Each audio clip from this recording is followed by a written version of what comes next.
महाभारतम् दौत्यव्यवहारः। यद्यपि नहुषः अत्यन्तं सज्जनः आसीत्, तथापि इन्द्रपदव्याः प्राप्तेः अनन्तरं भोगासक्तः अभवत्। कदाचित् देवतास्त्रीभिः सह विहरन् सः इन्द्रस्य पत्नीं सचीदेवीं दृष्ट्वा मोहितः अभवत्। अहम् अधुना इन्द्रः अस्मि, अतः भवती मम पत्नी भवेत् इति सचीदेव्यै वार्तां प्रेषितवान् नहुषः। तेन भीता सचीदेवी बृहस्पतिं शरणं गतवती। एतं विषयं ज्ञात्वा नहुषः बृहस्पतये कुपितवान्।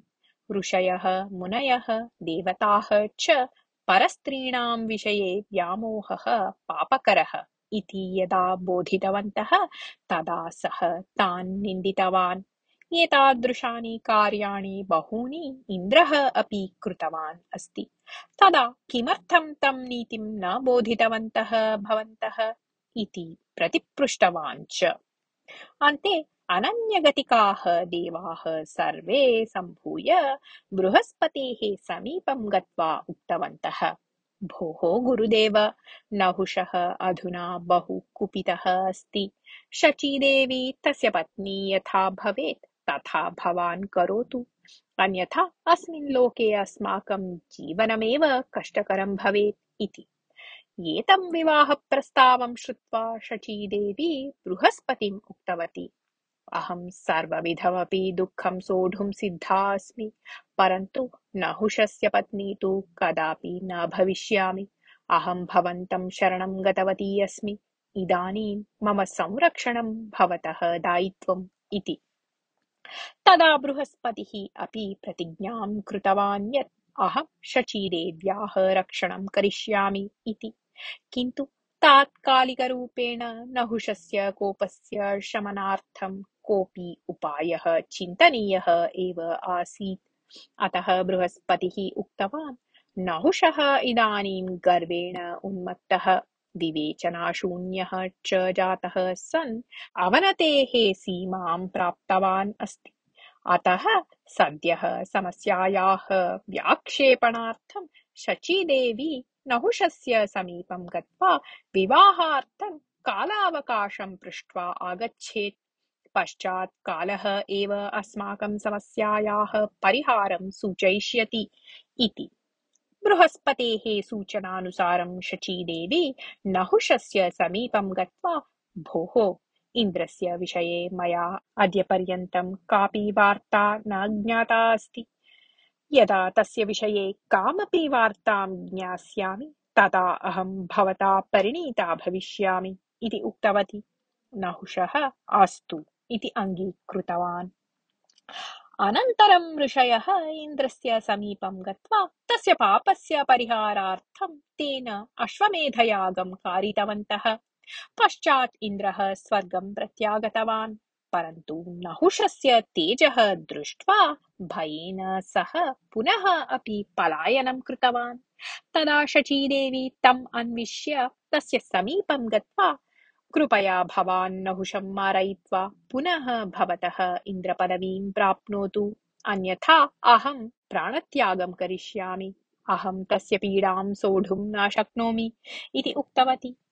तदा इन्द्रः उक्तवान्, प्रिये, भयं मास्तु, इदानीं तं जेतुं मम सामर्थ्यं नास्ति, अतः उपायेन एव सः जेतव्यः। सः उपायः अपि भवदधीनः एव अस्ति। नहुषः तु भवतीम् इच्छति, अतः भवती तं वदतु यत् ऋषिभिः उह्यमानया शिबिकया भवान् मम गृहम् आगच्छतु इति। भवत्याः निमित्तं सः तथा करिष्यति एव, तेनैव तस्य अधः पतनं भविष्यति इति। शचीदेव्याः सूचनाम् आनन्देन अङ्गीकृत्य तदनुगुणं नहुषः ऋषिभिः शिबिकां वाहयित्वा आनन्देन प्रस्थितवान्। मार्गे तस्य ऋषीणां च मध्ये विवादः आरब्धः। तदा कुपिताः ऋषयः सर्पो भव इति शापं दत्तवन्तः। सर्पत्वं प्राप्य नहुषः यदा स्वर्गभ्रष्टः अभवत्, तदा इन्द्रः पुनः स्वपदवीं प्राप्य शचीदेव्या सह सुखेन जीवितवान्। शल्यः धर्मराजम् एतां कथाम् उक्त्वा ततः दुर्योधनस्य समीपं गतवान्। द्रुपदस्य पुरोहितः पाण्डवानां राजदूतरूपेण यावत् हस्तिनापुरं प्राप्तवान् तावती काले पाण्डवकौरवयोः पक्षयोः यैः आगन्तव्यम् आसीत् ते आगताः आसन्। पाण्डवानां परतया युद्धं कर्तुं सप्त अक्षौहिणी सेना उपप्लव्ये सम्मिलिता अभवत्। महारथिः युयुधानः, चेदिराजः, धृष्टकेतुः च प्रत्येकम् एकाक्षौहिणीमितया सेनया आगतवन्तौ। पाण्ड्यराजः पर्वतवासिभिः योद्धैः सह धर्मराजस्य साहाय्यार्थम् आगतवान्। द्रुपदः अपि अनेकदेशानां वीरैः महारथिभिः स्वपुत्रैः महत्या सेनया च सह तत्र प्राप्तवान्। मत्स्यदेशस्य राजा विराटः गिरिजनसैनिकान् स्वेन सह आनीतवान्। एवम् अन्येभ्यः बहुभ्यः देशेभ्यः वीराः स्वध्वजान् गृहीत्वा पाण्डवानां परतया युद्धं कर्तुम् आगत्य सम्मिलितवन्तः। तस्मिन् एव समये दुर्योधनस्य पक्षे युद्धं कर्तुम् एकादशाक्षौहिणी परिमिता सेना सज्जा आसीत्। नरकासुरस्य पुत्रः भगदत्तः एकाक्षौहिणीमितया शूरभिल्लवानां सेनया सह दुर्योधनस्य साहाय्यार्थम् आगतः आसीत्। भूरिश्रवाः शल्यः च सम्भूय एकाक्षौहिणीमितया सेनया आगतौ आस्ताम्। पुष्पपल्लवादिभिः अलङ्कृतैः योद्धैः सह कृतवर्मा अपि उपस्थितः आसीत्। सिन्धुसौवीरादिदेशेभ्यः जयद्रथप्रभृतिभिः अनेकैः राजभिः एकाक्षौहिणीमिता सेना आनीता आसीत्। दक्षिणस्य माहिष्मतीनगरात् नीलः भयानकैः आयुधैः युक्तैः योद्धैः सह आगतः आसीत्। अवन्तीराजः स्वस्य अक्षौहिणीद्वयमितां सेनां स्वीकृत्य आगतः आसीत्। केकयदेशस्य राजा एकाक्षौहिणीमितां सेनाम् आनीतवान् आसीत्। अन्यैः अनेकैः लघुराजैः आनीता सेना अक्षौहिणीत्रयमिता आसीत्। दुर्योधनस्य परतया युद्धं कर्तुं ये प्रमुखाः आगतवन्तः आसन् तेषां निमित्तं हस्तिनापुरे स्थलम् अपर्याप्तम् अभवत्।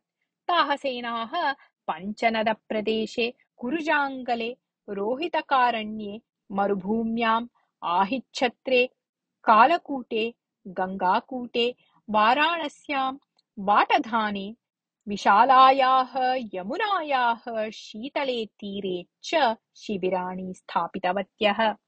एतेन क्रमेण तत्र तत्र शिबिराणि कृतवतीनां युद्धोत्साहेन युक्तानां सेनानां दर्शनं कुर्वन् द्रुपदस्य पुरोहितः हस्तिनापुरं प्राप्य धृतराष्ट्रस्य सभां प्रविष्टवान्। तस्य वृद्धब्राह्मणस्य योग्यं सत्कारं कृत्वा विदुरः, भीष्मः, धृतराष्ट्रः च पाण्डवानां कुशलवार्तां पृष्टवन्तः। पुरोहितः अपि दुर्योधनादीनां कुशलं विचार्य पूर्णायां सभायां सर्वे यथा शृणुयुः तथा उच्चैः एवम् उक्तवान्। मान्याः सभ्याः, धृतराष्ट्रः पाण्डुराजः च एकस्य पितुः पुत्रौ एव। पूर्वजानां सम्पत्तौ उभयोः अपि समानः अधिकारः अस्ति एव। अधुना धृतराष्ट्रस्य पुत्राः स्वपितुः सम्पत्तिम् अनुभवन्तः सन्ति। पाण्डवाः च पैतृकसम्पत्तेः वञ्चिताः सन्ति। तत्र कारणं किम्? पाण्डवानां कृते पूर्वं दुर्योधनः कीदृशानि कष्टानि दत्तवान् इति भवन्तः जानन्ति एव। पाण्डवाः दीर्घायुष्यवन्तः यदि न अभविष्यन् तर्हि ते एतावति काले मृताः अभविष्यन्। न केवलं तावत्, पाण्डवाः स्वसामर्थ्येन यत् राज्यं निर्मितवन्तः आसन् तदपि धृतराष्ट्रः तत्पुत्राः च कपटद्यूतेन अपहृतवन्तः। मूर्तिमत्पापरूपः शकुनिः एतेषां दुर्मार्गिणां साहाय्यं कृतवान्। पाण्डवाः 12 वर्षाणि यावत् अरण्ये पत्न्या सह अपारं कष्टम् अनुभूतवन्तः। विराटनगर्यां तैः अनुभूता कष्टपरम्परा तु अवर्णनीया एव। तथापि सज्जनाः पाण्डवाः कौरवान् वयं शान्त्या एव वसामः इति वदन्तः सन्ति। ते तु कौरवैः सह युद्धं न इच्छन्ति। युद्धेन प्रजानां महती हानिः भविष्यति। अन्येषां यथा क्लेशः न स्यात् तथा स्वस्य भागस्य राज्यं प्रतिप्राप्तव्यम् इति तेषाम् इच्छा। दुर्योधनस्य तु स्वस्य बले महान् विश्वासः अस्ति। ततः किं वा साधितं भवेत्। पाण्डवानां सेनायां स्थिताः सात्यकिः, भीमः, नकुलः, सहदेवः इत्यादिषु एकैकः अपि एकाक्षोहिणीमितायाः सेनायाः समः अस्ति। अर्जुनः एकः एव एकाक्षोहिणीमितायै सेनायै अलम्। कृष्णः अपि तादृशः एव। अतः एतादृशैः बलिष्ठैः पाण्डवैः सह युद्धं कर्तुं बुद्धिमान् कोऽपि प्रयत्नं न करोति। पाण्डवानां मैत्रीसम्पादनाय एतस्मात् ऋते अन्यः अवकाशः न लभ्यते इति। द्रुपदस्य पुरोहितस्य वचनं श्रुत्वा भीष्मः उक्तवान्, भोः विप्रवर्य, यद्यपि भवतः वचनम् अप्रियम् अस्ति तथापि यथार्थम् एव अस्ति। पाण्डवानां युद्धसन्नाहः सन्धानार्थं प्रयत्नः च योग्यः एव अस्ति। पाण्डवाः बहुकष्टम् अनुभूतवन्तः इत्यत्र नास्ति विप्रतिपत्तिः। अर्जुनः अनेकानि अस्त्राणि जानन् महावीरः अस्ति। वज्रायुधपाणिः इन्द्रः अपि तस्य पुरतः स्थातुं न शक्नोति। तथा सति अन्येषां का वा गतिः इति उक्तवान्। भीष्मस्य वचनस्य समाप्तेः पूर्वमेव कर्णः उत्थाय उक्तवान्, अयि भोः ब्राह्मणोत्तमा, भवता उक्तः विषयः सर्वैः पूर्वमेव ज्ञातः अस्ति। धर्मराजः स्वेन अङ्गीकृतस्य नियमस्य अनुगुणम् एव द्यूते पराजयं प्राप्य वनं गतवान् आसीत्। अधुना मूर्खवत् प्रत्यागत्य सः राज्यं पृच्छन् अस्ति। पाण्डवानां पराक्रमात् दुर्योधनस्य भीतिः नास्ति। अतः सः तेभ्यः पादपरिमितभूमिम् अपि न दास्यति। यदि ते वस्तुतः राज्यम् इच्छन्ति तर्हि तैः पुनः वनवासाय गन्तव्यम्। नीचाः ते राज्यार्थं धर्मम् अपि परित्यक्तुं सिद्धाः जाताः सन्ति इति। तदा कुपितः भीष्मः, रे कर्ण, किमर्थं व्यर्थं भवान् प्रलपति। उत्तरगोग्रहणप्रसङ्गे अर्जुनः एकाकी एव कथं लीलया समग्रां कौरवसेनां जितवान् इति एतत् विस्मृतवान् वा भवान्। यदि एतेन यथा उक्तं तथा न क्रियते अस्माभिः तर्हि वयम् अर्जुनस्य कोपाग्नौ पतित्वा कीटवत् मरणं प्राप्स्यामः इति उक्तवान्। तदा धृतराष्ट्रः मध्ये प्रविश्य कर्णं बोधयित्वा भीष्मेण उक्तं युक्तमेव अस्ति इति तं ज्ञापयित्वा द्रुपदस्य पुरोहितं प्रति, आर्य, अहं सम्यक् चिन्तनं कृत्वा मम उत्तरं सञ्जयस्य द्वारा पाण्डवेभ्यः प्रेषयिष्यामि। भवान् अधुना पाण्डवानां समीपं गन्तुम् अर्हति इति उक्तवान्। एवं तं पुरोहितम् आदरपूर्वकं प्रतिप्रेष्य धृतराष्ट्रः सञ्जयम् आहूय उक्तवान्, भोः सञ्जय, भवान् इदानीम् एव प्रस्थाय उपप्लव्यं गत्वा धर्मराजेन मिलित्वा तस्य कुशलं विचार्य ते कष्टं सर्वं तीर्णवन्तः यत् तदर्थं तान् प्रथमम् अभिनन्दतु। पश्चात् कृष्णं पाण्डवानां साहाय्यार्थम् आगतान् अन्यान् प्रमुखान् च भवान् विचारयतु। पश्चात् सर्वान् उद्दिश्य अस्माकं कारणेन पाण्डवाः बहु कष्टम् अनुभूतवन्तः। तेभ्यः तु अस्माकं किमपि कष्टं न अभवत्। धर्मराजः तस्मात् एव युद्धं कर्तुं निश्चितवान् अस्ति इति ज्ञात्वा मयि भयम् उत्पन्नम् अस्ति। भीमार्जुनौ तु असमानवीरौ इत्यादिक्रमेण भवान् यद्यद् वक्तुम् इच्छति तत्सर्वं वदतु। कथञ्चित् अपि युद्धं यथा न स्यात् तथा कर्तुं भवान् प्रयत्नं करोतु इति उक्तवान्। धृतराष्ट्रेण प्रेषितः सञ्जयः रथम् आरुह्य उपप्लव्यं गत्वा धर्मराजेन मिलितवान्। उभौ अपि परस्परं कुशलं विचारितवन्तौ। पश्चात् सञ्जयः सर्वान् उद्दिश्य एवम् उक्तवान्। शान्तिम् इच्छन् धृतराष्ट्रः माम् अत्र प्रेषितवान् अस्ति। तदर्थं पाण्डवैः अपि सहकरणीयम्। समग्रं जगत् पाण्डवान् आदर्शपुरुषान् भावयति। अतः तेषु स्थितः लघुदोषः अपि पर्वतायते। जयपराजयविषये एवम् एव भविष्यति इति वक्तुं न शक्यते। कौरवाणां मरणेन राज्यप्राप्तिः न युक्ता। अग्रजानुजादीनां मारणात् स्वयं मरणप्राप्तिः एव श्रेयस्करी। पाण्डवान् देवताः अपि जेतुं न शक्नुवन्ति, तथैव कौरवान् अपि। अनयोः उभयोः बलयोः यस्य कस्यापि जयं भवति चेदपि विजयी सुखी न भवति इति मम विश्वासः। पाण्डवाः तु चतुर्विधपुरुषार्थसाधकात् भिन्नं मार्गं सर्वथा न अनुसरन्ति इति अहं जानामि एव। अतः केनापि प्रकारेण शान्तिः यथा स्यात् तथा करणीयम् इति भवतः सर्वान् अपि प्रार्थये इति। सञ्जयस्य वचनं श्रुत्वा धर्मराजः उक्तवान्, भोः सञ्जय, मया कदापि युद्धे अत्युत्साहः प्रदर्शितः किम्? शान्त्या यत् प्राप्तुं शक्यते तत् युद्धेन प्राप्तव्यम् इति चिन्तयितुम् अहं तु मूर्खः न। बुद्धिमान् स्वसुखेन सह इतरेषां सुखम् अपि चिन्तयेत्।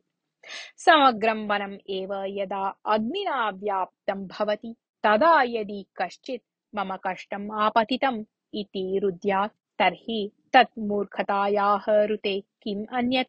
दुष्टं दुर्योधनं समर्थयन् धृतराष्ट्रः कथं वा सुखी स्यात्? कपटद्यूतस्य दिने एव कौरवाणां विनाशः आरब्धः अस्ति। तथापि तादृशैः कौरवैः सह शान्त्या जीवितुम् अस्माकं कोऽपि आक्षेपः नास्ति। तैः अस्मद्विषये पूर्वं कृतान् सर्वान् दोषान् अपि विस्मर्तुं वयं सिद्धाः। तदर्थम् अस्मभ्यम् इन्द्रप्रस्थमात्रस्य दानम् अपि वरम् एव। दुर्योधनः एव साम्राज्यस्य चक्रवर्ती भवतु नाम इति। तदा सञ्जयः, धर्मराज, भवान् कदापि धर्मभ्रष्टः न अभवत्। तुच्छराजभोगार्थं भवान् स्वस्य धवलकीर्तिं कलङ्कितां करोति किम्? युद्धस्य चिन्तनं परित्यजतु। कौरवाः तु भवते भागं न यच्छन्ति। युद्धं कृत्वा राज्यप्राप्तेः अपेक्षया भवान् सोदरैः सह भिक्षाटनं कृत्वा जीवनं करोति चेत् अधिकां कीर्तिं प्राप्तुं शक्नोति इति उक्तवान्। सञ्जयस्य धर्माधर्मव्याख्यानम् अनङ्गीकुर्वन् धर्मराजः उक्तवान्, भोः सञ्जय, भवतः व्याख्यानं तु विशिष्टम् एव विद्यते। आपत्काले आत्मरक्षणाय अधर्माश्रयणं न दोषाय इति शास्त्रं वदति। मम तु अधुना कृष्णः यत् वदति तदेव धर्मः इति। तदा कृष्णः अपि सञ्जयम् उद्दिश्य, भोः, भवान् शान्तिः शान्तिः इति वदति खलु? क्षत्रियाणां युद्धकरणं धर्मः न इति किं भवान् वदति? अधर्मिणः तु ते धृतराष्ट्रस्य पुत्राः ये च अधर्ममार्गेण पाण्डवानां सम्पत्तिम् अपहृतवन्तः तैः कृते कार्ये कः वा राजधर्मः अस्ति? लुण्टाकस्य दुर्योधनस्य च कोऽपि भेदः अस्ति किम्? अद्यपर्यन्तम् अपि सः पाण्डवानां सम्पत्तिम् अनुभूतवान्। इदानीं वा सः किमर्थं तेषां सम्पत्तिं प्रत्यर्पयितुं न इच्छति? अन्येषां राज्यस्य उपभोगात् भिक्षाटनम् एव वरम् इति न भासते वा? अतः अधर्मिणां नाशाय युद्धकरणं धर्मः एव। तथा युद्धं कुर्वन्तः मरणं प्राप्नुवन्ति चेदपि तत् पाण्डवानां कीर्तिम् एव वर्धयति। एतं विषयं भवान् कौरवाणां सभायां वदतु इति उक्तवान्।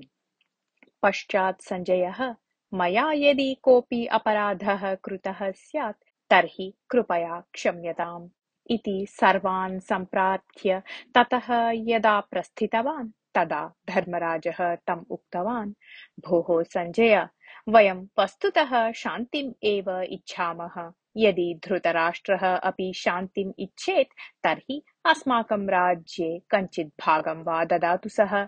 अस्मभ्यं 5 जनेभ्यः आहत्य 5 ग्रामान् ददाति चेदपि अलम्। इन्द्रप्रस्थं, वृकप्रस्थं, वारणावतं, जयन्तं, पञ्चमम् अन्यं यं किञ्चित् ग्रामं च अस्मभ्यं ददातु सः। तेन सर्वेपि सुखेन जीवितुं शक्नुमः। अहं शान्त्यर्थं यथा सिद्धः अस्मि तथा एव युद्धार्थम् अपि सिद्धः अस्मि इति धृतराष्ट्रं वदतु इति। एतं सन्देशं प्राप्य सञ्जयः हस्तिनापुरं प्रति प्रस्थितवान्। अनुवर्तते।